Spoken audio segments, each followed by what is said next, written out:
Баягы Данияр Ажыкенин зекетине ушул Нурбек байкеге чоң апа экөөбүнө уй алып бербедик беле? Базардан ушу эсен таксыр менен баарыбыз тандап. Ошол видеобузду көрүп, баягы Арашан фермасы бар Керим Ажыкебиз ушул Нурбек байкеге ушундай жакшы өзүнүн фермасынан кымбат Арашан койду белекке берип жиберди.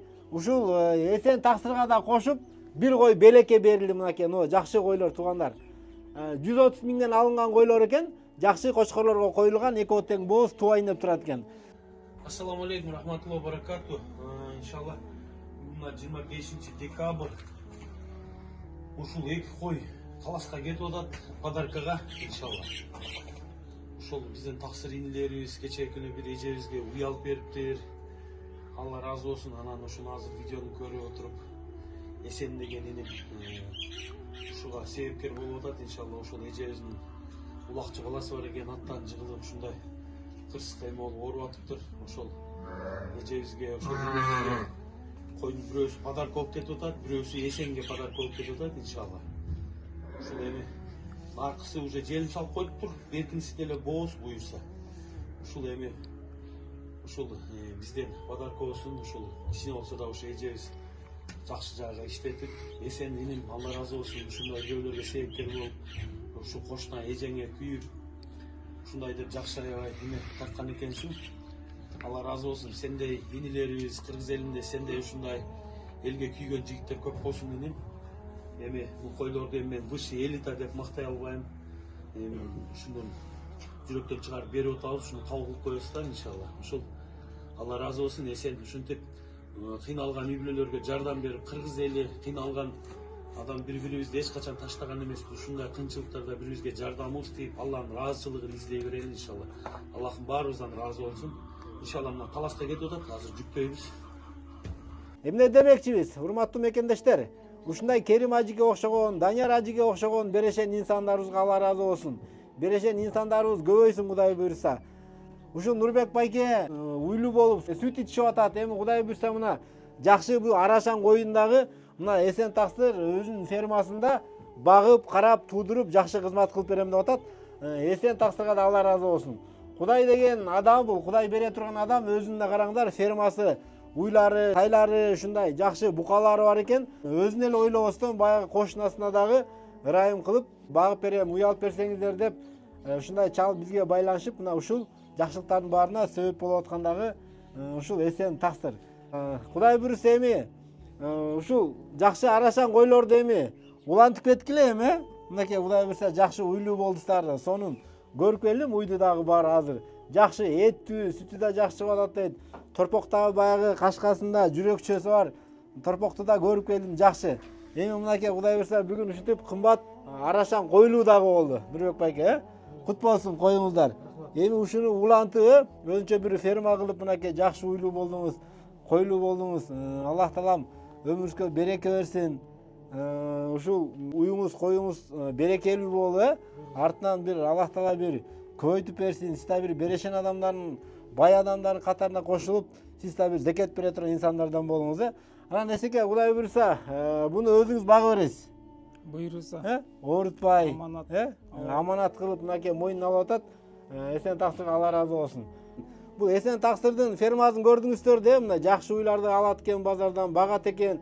Кийин да ким зекет бере турган болсо, биздин номерге байланышсаңыздар, эсен таксыр Кудай буйрса ошол базардан баары уй тандап бергенге кызмат кылам деп мынакей ошол жоопкерчиликти алып атат. Сиздерден бир зекет берем дей турган болсоңуздар, баары базардан чогуу уй тандап, ушундай өзүнүн бир белгилүү дареке, чынында эле ошо уйду багала турган, жоопкерчилик ала турган инсандарды таап, сиздердин зекетиңиздерди апарып бергенге Кудай буйрса кызмат кылабыз. Айтканда эсен таксырды дагы бир айтып коелучу, бул бойдок бала. Рекламщик, в Африке рекламщик дегендей 91-жылкысыңбы? 90-жылкы экен. Кудай буйрса, эгер кызымды ушу эсендей жакшы адамга берем дегендер болсо дагы, кыздар көрүп атсаңыздар, өзүңүздөр да ойлонуп көрүңүздөр. Келип ушундай бир мал чарбага тың кыздар болсо, үйлөнөм дейт. Ансыгандай учурдан пайдаланып реклама кылып коеюн муну дагы. Нурбек байке, уй кандай, жакшы элеби? Жакшы. Сүт чыгып атат. Сүт чыгып атыр. Жакшы болуптур. Күн ара келет, алып кетет ол. Берден үйдөн алып кетип атат сонун болуп тур. Анан сизге дагы варенье чыгарган Жибек деген карындашыбыз сизге ушундай варенье берип жиберди. 6 түрүн чыгарып атат экен, ошол 6 түрүнөн тең сизге бирден берип жибердим мынакей.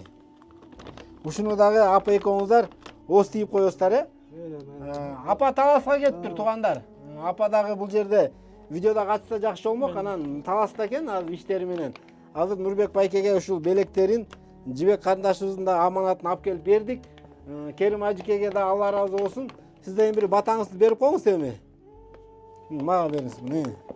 Керим ажыкеге, бул Жибек карындашыбызга, Эсен мырзага, ошо баарына бир батаңызды берип коюңуз эми. Керим аке, рахмат. Алла разы болсун. Ошо аманат коюңузду берип жүрсүз. Эсен таксырга. Мына койдун жанында турабыз. Үй семьяңыз менен бактылуу болуңуз. Эч оорубай жүрө бериңиз. Амин.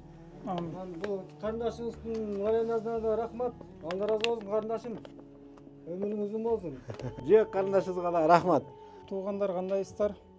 Ошо Керим акебиз Аллах ыраазычылыгы үчүн 2 арашан кой берди. Буйруса көбөйтөбүз ушуну. Керим аке көп жашаңыз.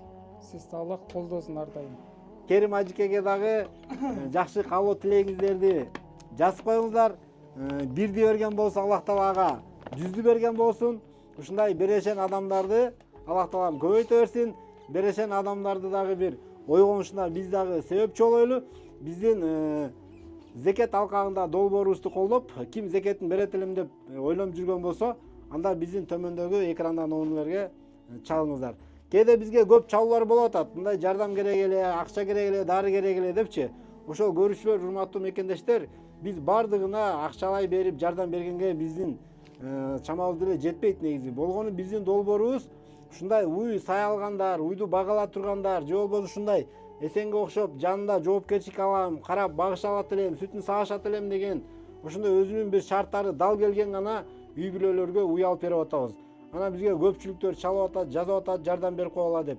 Эми албетте Кыргызстанда муктаждар көп, анын баарына биз жетишиш мүмкүн эмес. Ошо биздин долбоорду туура түшүнүп, ошо бир кимдин кайсыл айылда ушундай бир уй багала турган, мына ушу Нурбек байкелерди көрүп атасыздар, мына өзү баягы аттан жыгылып оорукчан болуп калыптыр. Ошол себептен апа да уй багалат экен, саялат экен, Эсен дагы карап берем деп атат. Ушундай шарты келгендерге комментарийге жазыңыздар же биздин номерге байланышсаңыздар, биз барып карап зекет берем деген адамдардын акчасын алып уй алып беребиз. Видео лайк басып коюңуздар.